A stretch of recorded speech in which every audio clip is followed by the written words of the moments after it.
Министр здравоохранения республики Рукият Таршхоева на совещании в правительстве под председательством Владимира Сластянина сообщила, что ситуация с обеспечением медицинским кислородом больных ковидом контролируется ежедневно.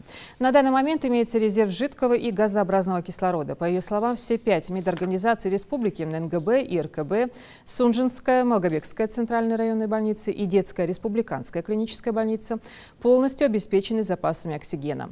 Во всех этих медорганизациях функционирует 500 коек, в том числе 47 реанимационных. Свободный коечный фонд составляет 16,5%.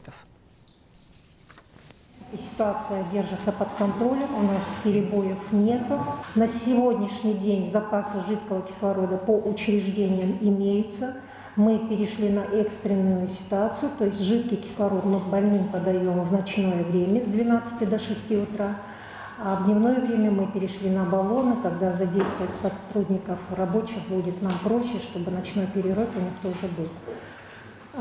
По учреждениям имеется запасы кислорода в Сунжинской тонна, в Малгобекской почти 2 тонны жидкого кислорода. И самый большой запас жидкого кислорода у нас имеется в НРБ. В резерве у нас находится около 3 тонн жидкого кислорода на складе. То есть мы его будем отгружать туда, где будет самая большая необходимость. Остальных больницах, которые я не назвала, это и РКБ, ДРКБ и перинатальный центр, проблем нету, потому что там запасы были большие, а потребность там маленькая. Соответственно, у них запасы на несколько суток есть.